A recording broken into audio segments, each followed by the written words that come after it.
Hello everybody. Today we will study about acid, base and salts. Okay, a chapter from science of 7th class. Okay, we all know that there is a variety of material around us. हम जानते हैं हमारे चारों ओर अलग अलग तरह के material हमें मिलते हैं. They differ from each other in their color, order, taste, physical state and other physical properties. और सब एक दूसरे से अलग होते हैं, चाहे हम उनका कलर लें, चाहे स्मेल लें, चाहे टेस्ट लें, चाहे उनको स्टेट लें, physical state, solid, liquid, gas, जो भी. ओके, और इन्हीं बेसिस पे, प्रॉपर्टीज़ पे हम उन सब्सटेंस को क्लासिफाई करते हैं. देखिए अब ये क्या कह रहा है, कुछ मटेरियल जैसे lemon, vinegar, tamarind taste sour, तो ये खट्टे होते हैं. और these materials taste sour due to presence of chemical called acid. और इनमें एक केमिकल प्रेजेंट होता है जिसकी वजह से ये खट्टे होते हैं, और उसी केमिकल को नाम दिया गया है एसिड. और अदर मटेरियल्स दूसरे जैसे baking soda, soap have a bitter taste, उनका कड़वा टेस्ट होता है, और वो कड़वा टेस्ट होता है due to the presence of chemical called bases. तो अब जो 7th क्लास की बुक है वो ये कहती है एसिड जो केमिकल्स मटेरियल को साउर टेस्ट प्रोवाइड करते हैं, और बेसिस वो केमिकल्स जो मटेरियल को बिटर टेस्ट प्रोवाइड करते हैं. लेकिन इनकी एग्जैक्ट डिफाइन क्या है? देखो एग्जैक्ट है, एसिड्स जो हैं, एसिड्स वो सब्सटेंस होते हैं जिनको हम जब वाटर में डिसॉल्व करते हैं, ओके, तो वो H+ आयंस प्रोड्यूस करते हैं, वो ब्रेक हो जाते हैं और H+ आयंस, हाइड्रोजन आयंस बनते हैं. और बेसिस वो सब्सटेंस होते हैं जिन्हें हम जब पानी में डिसॉल्व करते हैं वाटर में, तो वो OH- आयंस प्रोड्यूस करते हैं. ओके, और फिर इन्हीं की वजह से ये टेस्ट ऐसा आता है. अब देखो क्वेश्चन ध्यान से. It is dangerous to taste any substance at school, at home और इन स्कूल. कहता ये नहीं है जो तुम्हें बता दिया कि खट्टा है और कड़वा है तो हर एक चीज़ को तो टेस्ट करने लगो, वो नहीं करना. The term acid has been derived from word acidus which means sour. तो एसिड जो है वो एसिडस वर्ड से आया है, लैटिन वर्ड, जिसका मतलब है खट्टा. ऑल सोर टेस्टिंग मटीरियल्स कंटेन एसिड्स. अच्छा, अब जितने भी खट्टे होते हैं ना नेचर में, उनमें सब में एसिड होता है. तो हम दो कैटेगरीज में एसिड्स को डिवाइड कर सकते हैं. वैसे एसिड की बहुत सारी कैटेगरीज है जिनको हम कर सकते हैं. अभी हम पढ़ रहे हैं mineral acid and organic acids. अच्छा, मिनरल एसिड्स वो होते हैं जो हम अलग अलग मिनरल से लेबोरेटरीज में अर्थ पे खुद बना सकते हैं. ओके, जो मिनरल्स अर्थ पे प्रेजेंट है उनको यूज़ करके हम लेबोरेटरीज में जो बना सकते हैं उनको हम मिनरल एसिड्स कहते हैं. जैसे hydrochloric acid, sulphuric acid, nitric acid, ये सारे मिनरल एसिड्स हैं और ये बहुत स्ट्रॉन्ग होते हैं. ओके, ये इंपॉर्टेंट है. सल्फ्यूरिक एसिड को किंग ऑफ केमिकल्स कहा जाता है. क्यों? क्योंकि ये बहुत सारे मटेरियल बनाने में सल्फ्यूरिक एसिड यूज होता है. चलिए, अब है आपका organic acids. Acids which are naturally occurring.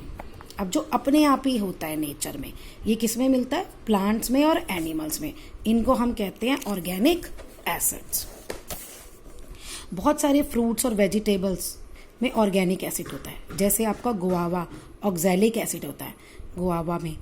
Orange, lemon, आंवला, ये तो बहुत ज़्यादा खट्टे होते हैं, इनमें सिट्रिक एसिड होता है. ग्रेप्स, टैमरिंड, गूसबेरीज में टार्ट्रिक एसिड. मिल्क में आपका लैक्टिक एसिड होता है. अब sting of bees, red ant, wasp sting, nettle में फॉर्मिक एसिड होता है. तभी जब ये काटते हैं तो हमें बहुत ज़्यादा पेन होता है. और वेनिगर जो आप चाउमीन में यूज़ करते हैं वो आपका एसिटिक एसिड होता है.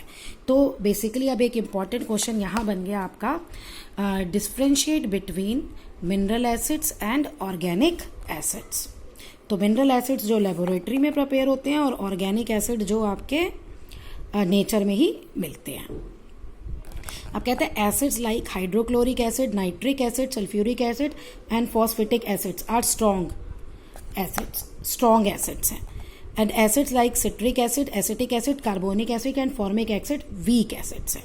अब क्या मतलब है इसका, स्ट्रॉन्ग एसिड और वीक एसिड? देखिए अब मैंने आपको एक एसिड की डिफाइन बताई थी। वो डिफाइन क्या थी? वो डिफाइन थी कि जब एसिड को हम वाटर में डिज़ोल्व करते हैं तो वो H+ आयंस में डिसोशिएट होता है।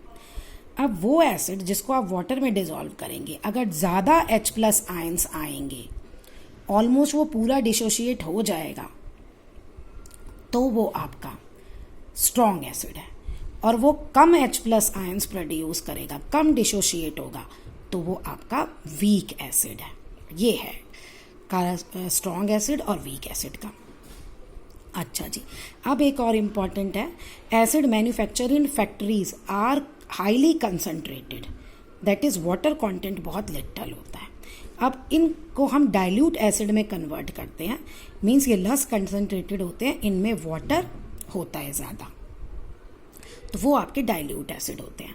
तो अब आपके में इसमें दो और इम्पॉर्टेंट क्वेश्चन बन गए, difference between strong acid and weak acid and concentrated acid and dilute acid. ठीक है, कंसनट्रेटेड एसिड वो है जो जिसमें वाटर कंटेंट बहुत कम होता है। अब इस कंसनट्रेटेड को हम डाइल्यूट कैसे बनाते हैं? वाटर ऐड करके, लेकिन वाटर हम एसिड में ऐड नहीं करते। ठीक है, हम वाटर लेंगे और उसमें ड्रॉप टू ड्रॉप, एक एक ड्रॉप उसकी एसिड की वाटर में ऐड करते जाएंगे। ठीक है, क्यों? देखो, concentrated acid is always diluted by adding acid to water slowly, not adding water to acid. अगर आप सीधा वाटर सारा एसिड में ऐड कर देंगे तो उनके बीच में रिएक्शन हो जाएगा और वो रिएक्शन इतना वॉलेंट होगा कि आपको भी वो नुकसान पहुंचा सकता है। ओके, अब ये देखो ताजमहल का केस आ रहा है। एसिड रेन जो है, ये एसिड रेन कब होती है? जब हम कोयला वगैरह या व्हीकल्स में हमारी फ्यूल जलती है तो उसमें sulphur dioxide, carbon dioxide, nitrogen dioxide release होती है। अब ये एयर में जो वाटर वेपर है इसके साथ मिक्स हो जाते हैं ये, और ये एसिड बनाते हैं, और वही वाटर अब वाटर ना होके क्या हो जाता है? एसिड।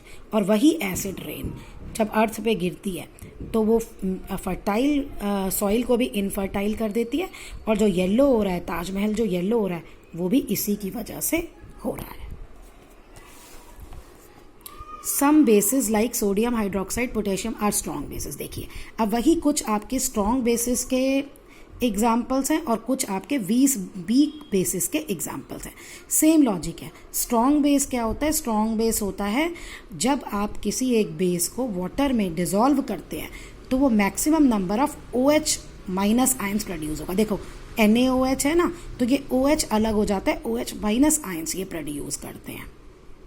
ओके, तो वो जो ज़्यादा प्रोड्यूस करते हैं OH आयंस, वो स्ट्रॉन्ग बेस होते हैं, और जो कम प्रोड्यूस करते हैं वो वीक बेस होते हैं। कॉन्सेप्ट ऑलमोस्ट सिमिलर है, बस एसिड के केस में हम H+ आयंस लेते हैं और बेस के केस में OH लेते हैं। Okay, in the next session will continue indicators.